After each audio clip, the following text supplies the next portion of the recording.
Votre assemblage est bien entamé, vous voulez déjà réaliser quelques mises en plan, qui éventuellement seront corrigées plus tard. Comment procéder? Alors, je conseille vivement, quand vous voulez faire des plans, que déjà vos pièces soient ouvertes. Donc si vous voulez faire par exemple le plan du mort, vous assurez qu'elle est ouverte. Alors pour l'ouvrir, pas difficile, hein, je suis dans l'assemblage, et donc par exemple, je vais aller chercher dans le mort mobile cette pièce particulière, la pièce 4 dans ce cas-ci, et je vais demander qu'elle soit ouverte. Bon, ici j'avais changé l'affichage, je vais remettre un affichage un peu plus réaliste. Voilà notre pièce. Une fois que la pièce est ouverte, nous allons demander sa mise en plan.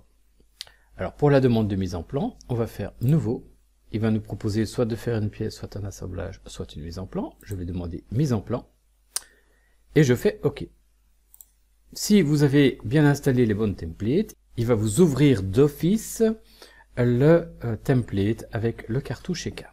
Ensuite, il propose dans la liste ici les pièces qui sont ouvertes dont vous voulez faire le plan. Avant ça, il faut évidemment déterminer dans quel format vous allez faire la mise en plan. Alors en bas ici, dans les templates, on vous propose de le faire dans différentes tailles de format. Ici, il y en a 4 verticales, il y en a 3 horizontales, un à 3 verticales. Donc, suivant la taille de votre pièce, vous choisissez le format qui vous convient.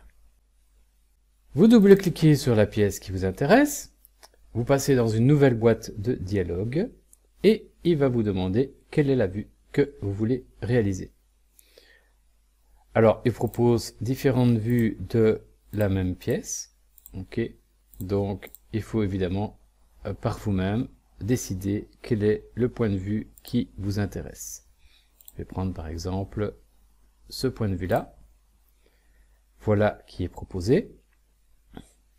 Si vous continuez à cliquer, vous allez pouvoir positionner d'autres vues qui pourraient éventuellement vous intéresser. Ou sinon, eh bien, vous demandez éventuellement que ce soit avec ligne cachée apparente ou non. Une ligne cachée, ça nous intéresse. Et on va donc acter cette vue-ci. Voilà donc pour la première vue. Vous pouvez demander des vues adjacentes, il faut se mettre en mise en plan. Et si vous demandez une vue projetée, ce sera une vue qui est adjacente à la vue active pour le moment. Imaginons que je fasse la vue de droite, je peux demander la vue de dessous, et j'acte quand je suis content. Alors ces vues, si elles sont mal mises, vous pouvez encore les repositionner. Là, vous voyez que toutes les autres vues restent alignées à la vue de face, c'est la vue principale. Vous pouvez ensuite réorienter toutes les autres, comme elles doivent garder leur alignement, pas moyen de les mettre ailleurs que dans l'alignement. Et on fait OK. Vous remarquez que le fichier a pris le nom de la pièce, qu'il travaille sous format A4 horizontal, c'est ce qu'on a sélectionné. Toujours s'assurer que l'échelle de notre format est correcte. Pour ça, je vais dans l'entête du format, clic droit, propriété, et regarder si l'échelle qui m'affiche est correcte. Et je fais sortir ou je fais changer si j'ai changé quelque chose. Si on veut faire une coupe, il suffit dans mise en plan d'aller chercher la commande vue en coupe. Et on va devoir désigner par où passe le plan de coupe. Là, ici, je vais orienter mon plan de coupe de cette manière-là. Je vais faire un zoom pour bien visualiser et repérer les éléments. Et ici, je vais essayer de faire une coupe où je vais rendre visible un maximum de perçage. Donc, je vais repérer le centre du cercle ici. On va débuter aligné sur ce centre. Voilà, il a trouvé. Je vais donc débuter dans ce sens-là. Je vais demander de faire des déviations, décalage simple ou décalage d'encoche, etc. Je vais donc faire décalage simple.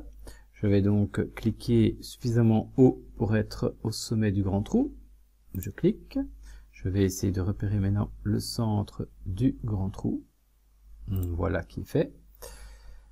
Je vais continuer à faire un décalage, donc je vais maintenant dévier suffisamment haut que pour pouvoir m'aligner sur le second perçage qui est ici. Voilà, il a repéré. Je clique, et quand mon plan de coupe est bien désigné, je l'accepte en cliquant sur le petit V. Une fois que c'est fait, il va me proposer de positionner la vue. Alors évidemment, il faut le mettre du côté logique. méthode européenne. Donc je vais cliquer à l'endroit éventuel où je veux. Je peux encore choisir la lettre de désignation. Voilà qui est fait. Cliquez et j'ai donc ma coupe. Si elle est préférable à la vue, mais rien ne vous empêche de supprimer la vue. Un simple clic sur la vue et je peux faire delete. On me demande si je veux vraiment supprimer cette vue, je vais dire oui. La coupe remplace avantageusement cette vue de droite. Je peux évidemment repositionner cette vue autant que je veux, tout en conservant l'alignement. Vous remarquez que la vue pour le moment ne contient que des arêtes du type très mixte, arêtes visibles et hachures. On peut changer le mode d'affichage pour voir également les arêtes cachées. Et quand c'est bon, je fais OK. Maintenant, nous allons habiller un petit peu le plan. On va rajouter des annotations. Alors, une annotation pour SolidWorks, c'est quoi? C'est mettre des cotes, c'est mettre des symboles, des états de surface. Ça peut être des lignes de construction. Ça, en fait, ce sont les traits mixtes. Des axes de centrage, ce sont les doubles traits mixtes sur une part de cercle. C'est mettre des tolérances géométriques, etc. On va commencer par les cotations. Alors, il y a la cotation automatique intelligente qui pose parfois des problèmes. Si jamais elle pose problème, vous pouvez aller plus spécifiquement choisir le type de cotation que vous voulez. Bon, je vais lancer cotation intelligente. La plupart du temps, ça fonctionne quand même assez bien. Par exemple, je veux prendre la taille de ce trait, mais je vais me positionner sur ce trait et le mettre à un endroit. Si vous voulez un diamètre, on va faire un gros zoom, vous voulez avoir le diamètre de ce trou, et bien voilà le diamètre qui va apparaître, pour autant que ce ne soit pas un trou taraudé. De la cotation verticale fonctionne tout aussi bien. Donc, par exemple, je voudrais avoir une cote entre cette pièce-là et cette surface-là. Voilà. Quand on a fini, on fait OK.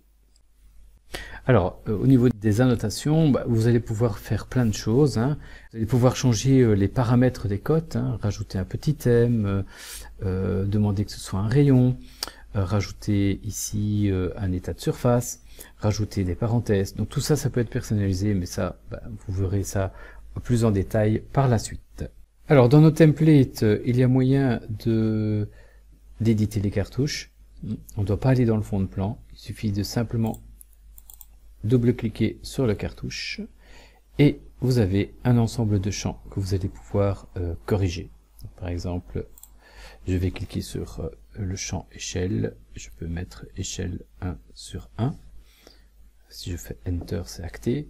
Mettre le numéro de plan, donc il saute d'office au champ suivant. Donc par exemple, je vais ici mettre le numéro de plan 02, Enter.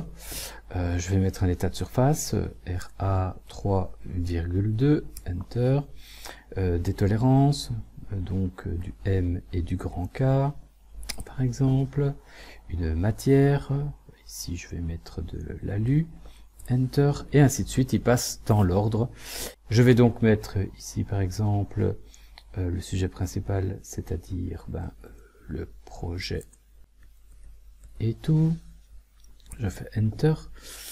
Je suis passé au titre 2 où c'est la pièce 4 mort mobile, mon nom, etc. Quand j'ai fini, je vais simplement fermer les données.